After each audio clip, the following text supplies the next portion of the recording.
കൊളസ്ട്രോളിനുള്ള ഒറ്റമൂലി. എല്ലാവരും ഭയപ്പെടുന്നത് ടോട്ടൽ കൊളസ്ട്രോളും LDL-ഉമാണ്.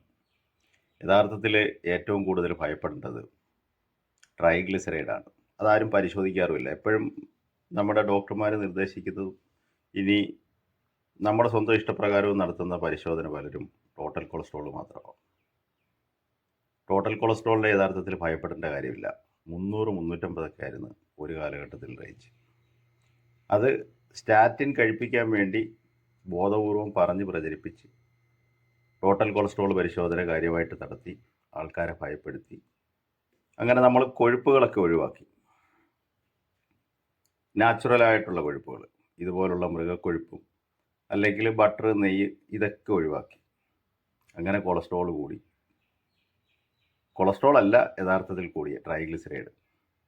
നമ്മൾ രോഗികളായി മാറി, ചെറുപ്പക്കാർ.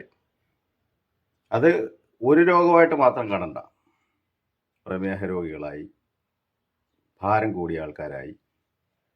അങ്ങനെ ഞാൻ ഓരോന്നും എടുത്ത് പറയുന്നില്ല. വരും ദിവസങ്ങളിൽ കൂടുതൽ അത്തരം വിഷയങ്ങൾ നമുക്ക് സംസാരിക്കാൻ സാധിക്കും. ഇന്ന് നമ്മൾ തയ്യാറാക്കിയ നെയ്യ്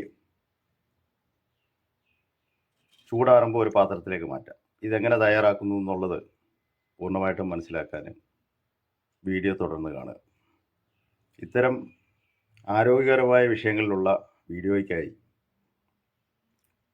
ചാനലൊന്ന് സബ്സ്ക്രൈബ് ചെയ്യുക, ഷെയർ ചെയ്യുക. ഇന്നൊരു സ്പെഷ്യൽ വീഡിയോ ആണ്. വെട്ടുനെയ്യ് എങ്ങനെ തയ്യാറാക്കുന്നു എന്നുള്ളത് നോക്കാം. ഇത് ഇപ്പോഴത്തെ തലമുറയ്ക്ക് ശീലമില്ലാത്തതാണ്. ഏറ്റവും ഹെൽത്തിയായ കൊഴുപ്പാണ് മൃഗക്കൊഴുപ്പ്. ആടിൻ്റെയോ പശുവിൻ്റെയോ പോത്തിൻ്റെയോ കാളയുടെയോ ഒട്ടകത്തിൻ്റെയോ ഇഷ്ടമുള്ളത് യഥേഷ്ടം ഉപയോഗിക്കാവുന്ന ഒരു സംഗതി. യഥേഷ്ടമെന്ന് ഉള്ള ഒരു പ്രയോഗമായിട്ട് കണ്ടാൽ മതി. അങ്ങനെ ധാരാളം കഴിക്കാൻ പറ്റുന്ന ഒരു സാധനമല്ല ഈ കൊഴുപ്പ് എന്ന് പറയുന്നത്. പക്ഷേ ശരീരത്തിന് യാതൊരു തരത്തിലുള്ള ദോഷവും ഇത് ചെയ്യത്തില്ല. ഫാറ്റി ലിവർ, കിഡ്നി ഡിസീസ്, ഇതുപോലുള്ള രോഗങ്ങളൊക്കെ കൂടുന്നതിൻ്റെ കാരണം മധുരവും അന്നജവും ഒക്കെ യഥേഷ്ടം കഴിക്കുന്നതുകൊണ്ടാണ്.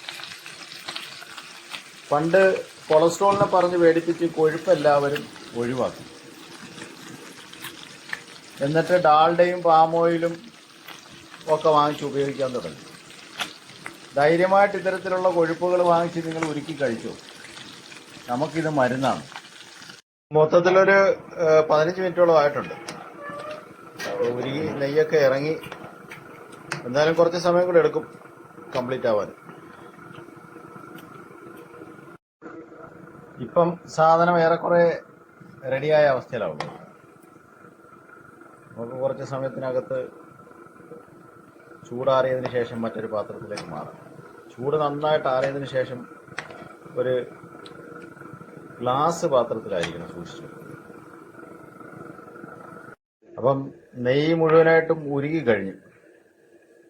അപ്പം അതിൻ്റെ ചിപ്സ് ഇങ്ങ് കോരി മാറ്റിയതാണ്. ഇത് സ്നാക്സ് ആയിട്ട് ഉപയോഗിക്കാം.